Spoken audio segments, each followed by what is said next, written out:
তোমরা কি জানো হযরত সুলাইমান আলাইহিস সালাম জিন দ্বারা মসজিদ নির্মাণ করেছিলেন? আজ একটা গল্প বলবো কিভাবে জিন দ্বারা হযরত সুলাইমান আলাইহিস সালাম মসজিদে আল আকসা নির্মাণ করেছিলেন। চলো শুরু করা যাক। মহান আল্লাহ জিনদের বশীভূত করার ক্ষমতা হযরত সুলাইমান আলাইহিস সালামকে দান করেছিলেন। পবিত্র কোরআনে মহান আল্লাহ বলেন, আর আমি সুলাইমানের অধীনে করেছিলাম বাতাস, যা সকালে 1 মাসের পথ ও বিকেলে 1 মাসের পথ অতিক্রম করত। আমি তার জন্য গলিত তামার এক ঝর্ণা প্রবাহিত করেছিলাম। কতক জিন তার সামনে কাজ করত পালনকর্তার আদেশে। তাদের যে কেউ আমার আদেশ অমান্য করবে, আমি জ্বলন্ত অগ্নির শাস্তি আস্বাদন করাবো।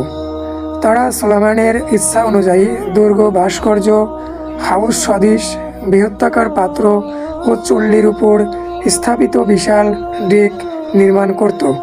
হে দাউদ পরিবার, কৃতজ্ঞতা সহকারে তোমরা কাজ করে যাও। আমার বান্দাদের মধ্যে অল্প সংখ্যকই কৃতজ্ঞ। সূরা সাবা আয়াত নাম্বার 12। সবার কাছে অনুরোধ, আমার এই ইসলামিক পেজটি অবশ্যই ফলো করবেন। জিনদের দিয়ে হযরত সুলাইমান আলাইহিস সালাম অনেক কাজ করাতেন। জিনেরা সাগরে ডুব দিয়ে তলদেশ থেকে মূল্যবান মণিমুক্তা, হীরা জহরত তুলে আনত। ইমানদার জিনেরা সাহাবের আশায় সুলাইমান আলাইহিস সালামের আনুগত্য করত। দুষ্ট জিনগুলো সুলাইমান আলাইহিস সালামের ভয়ে কাজ করত। মহান আল্লাহর নিয়ন্ত্রণে থাকা এই দুষ্ট জিনেরা হযরত সুলাইমান আলাইহিস সালামের কোনো ক্ষতি করতে পারত না, বরং সর্বদা তার নির্দেশ পালনের জন্য প্রস্তুত থাকত। জিনদের মাধ্যমে আল আকসা নির্মাণ ও সংস্কার করেন হযরত সুলাইমান আলাইহিস সালাম। আল আকসার মূল নির্মাণ কাজ পূর্ণ শেষ হওয়ার পূর্বেই হযরত সুলাইমান আলাইহিস সালামের শেষ সময় চলে আসে। অথচ এই কাজগুলো অবাধ্য জিনদের উপর ন্যস্ত ছিল।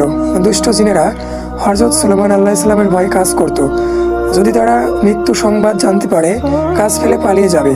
তাই নির্মাণ কাজ চালিয়ে যাওয়ার জন্য মহান আল্লাহর নির্দেশে মৃত্যুর জন্য প্রস্তুত হয়ে হযরত সুলাইমান আলাইহিস সালাম কাজ নির্মিত মেহরাবে প্রবেশ করেন, যাতে বাইরে থেকে ভিতরে সবকিছু দেখা যায়। তিনি বিধান অনুযায়ী ইবাদতের উদ্দেশ্যে লাঠিতে ভর দিয়ে দাঁড়িয়েছিলেন, যেন রূহ বেরিয়ে যাবার পরেও লাঠিতে ভর দিয়ে সুস্বাস্থ্যে দাঁড়িয়ে থাকে। মহান আল্লাহর নির্দেশে তার দেহ লাঠিতে ভর করে 1 বছর দাঁড়িয়ে থাকলো। সুবহানাল্লাহ। দেহ পচেনি, পড়ে যায়নি।